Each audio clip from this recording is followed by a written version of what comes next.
Hi friends, welcome to திவ்ய Bharathi 372 YouTube channel.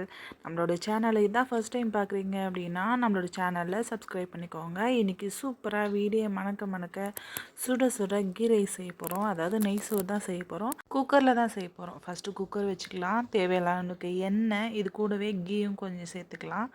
Whole garam masala, அதாவது நம்ம பிரியாணிக்கு போடுவோம்ல, எல்லா மசாலாவும் பட்டை, லவங்கம், சோம்பு, 2 ஏலக்காய், பிரியாணி இலை, இது எல்லாத்தையுமே அது கூட சேர்த்து நல்லா வதக்கி விட்டுக்கலாம். அது வதங்கினதுமே ஒரு 4-5 மிளகாய், பச்சை மிளகாய், நம்ம இதுக்கு மிளகாய் தூள் சேர்க்க போகிறதில்ல, பச்சை மிளகாய் தான் சேர்க்க போகிறோம். ஸோ நிறைய மிளகாய் சேர்த்து இதை வதக்கி விட்டுக்கோங்க.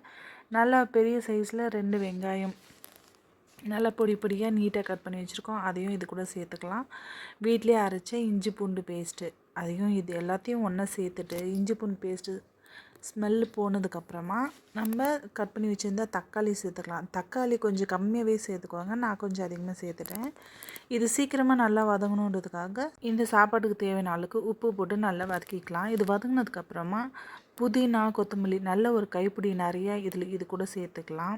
இதில் உங்களுக்கு பிடிச்ச மாதிரியான காய், அது கேரட்டு, பீன்ஸு, பட்டாணி என்ன வேணாலும் சேர்த்துக்கலாம். ஆனால் நான் இன்றைக்கி வெறும் ப்ளெயினாக தான் இதை செய்ய போகிறேன். அதனால் இதில் எந்த காயுமே போடல.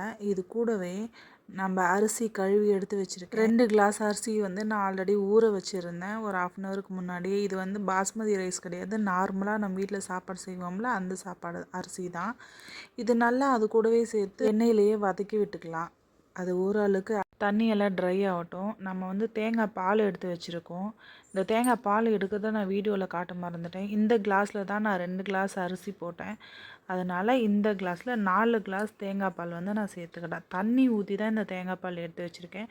ரொம்ப திக்காக நம்ம தேங்காய் பால் எடுத்தால் கொஞ்சம் ஸ்வீட்டாக இருக்கும், ரொம்ப திகட்டும். நம்ம ஆல்ரெடி இதில் நெய்லாம் போட்டிருக்கனால கொஞ்சம் திகட்டும். நான் வீட்டு அரிசின்றனால 2 கிளாஸ் அரிசிக்கு 5 கிளாஸ் தண்ணி ஊற்றிருக்கேன்.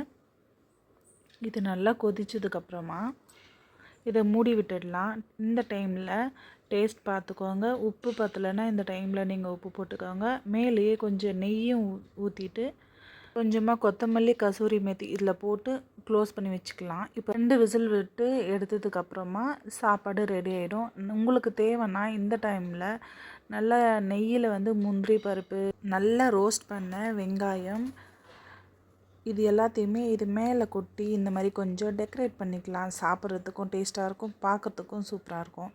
சும்மா ஒரு பிளேட் மட்டும் நல்லா பிளேட்டிங் பண்ணிவிட்டு அதுக்கப்புறமா சாப்பிட ஆரம்பிச்சிட்டோம். இந்த கீ ரைஸ்க்கு இன்றைக்கி பார்த்திங்கன்னா பன்னீர் பட்டர் மசாலா தான். இதோடைய ரெசிபியும் நான் இந்த வீடியோவுக்கு கீழே கொடுத்துருக்கேன். எப்படி செய்யுதுன்னு பார்த்து தெரிஞ்சுக்கோங்க. எல்லாருக்குமே இந்த ரெசிபி ரொம்ப பிடிச்சிருந்துச்சு. உங்களுக்கும் பிடிக்கும்னு நினைக்கிறேன். நீங்களும் இதே மாதிரி ட்ரை பண்ணி பாருங்கள். ரொம்ப சூப்பராக இருக்கும். பிடிச்சிருந்தால் லைக் பண்ணுங்கள், ஷேர் பண்ணுங்கள், கமெண்ட் பண்ணுங்கள். தேங்க்யூ ஃபார் வாட்சிங். பாய்.